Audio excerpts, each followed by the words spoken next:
film Soylent Green was made in 1973 and set in a dystopian world in the year 2022, where the government is secretly feeding the people food made of people. And the most pleasant experience one can have is state-assisted suicide. While government-run media pushes the idea of cannibalism, government-assisted suicide is officially now a thing in 2022. Before COVID, you could always count on modern medicine to keep you alive, so long as you had the money or insurance to pay for it. But these days, the hospitals seem more likely to liquidate you.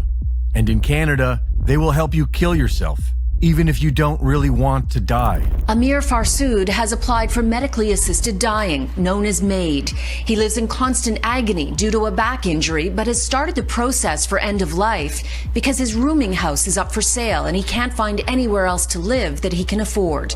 He barely survives on Ontario disability support payments, which are just over $1,200 a month.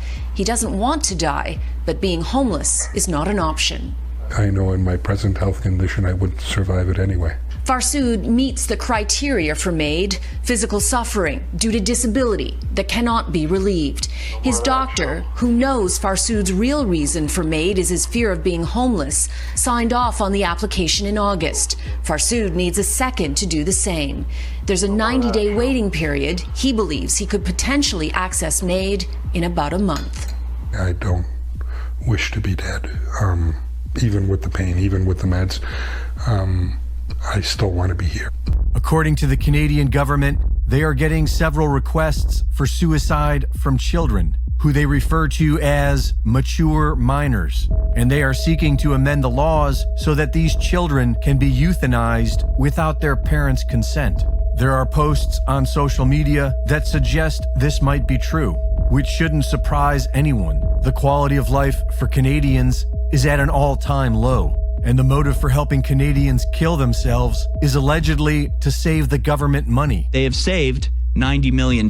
So, I mean, that's like 4 missiles flying to Ukraine. The government has infinite money for refugees and for, foreign aid and for, Democrat campaigns and for waging war in Ukraine, but no money to keep people alive. That's too expensive. This is the plan how they're going to save money.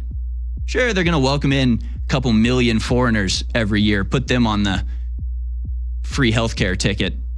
But average Canadians, sorry, it's time to suicide. It's time for death. After 6,465 individuals committed suicide with the help of MAID, medical assistance in dying, the Canadian government saved $86.9 million.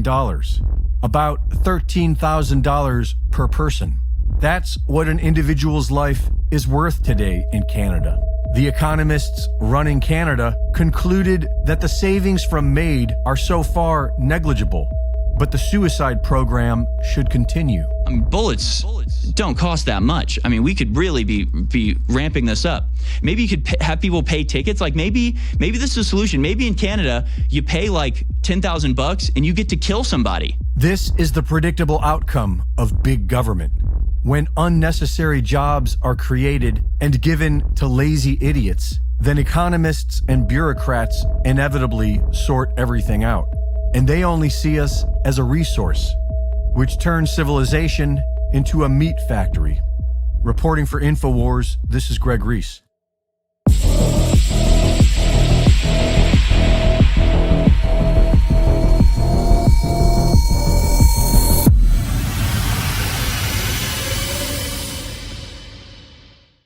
Go to reesereport.com to sign up for my Substack, see my latest videos, and join me on Rockfin for news and analysis on the stories that matter every Friday night at rockfin.com/Greg Reese.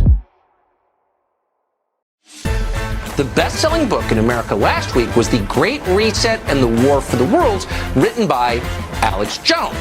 Jones sold more than 56,000 copies of his book last week. But the New York Times lied about that because the New York Times doesn't want you to know that. The New York Times wants you to believe that Alex Jones is more discredited than the New York Times. the paper that started the Iraq War by lying about weapons of mass destruction and got 1 million people killed. So they lied about his book. The Great Reset and the War for the World, the historic book that lays out the plans of the Great Reset Death Star and exposes the New World Order's plans for global enslavement. Get your copy now at Amazon.com to keep the book at number 1 and InfoWarsStore.com to help keep InfoWars on the air. The Great Reset and the War for the World by Alex Jones. Now, number 1 in the world.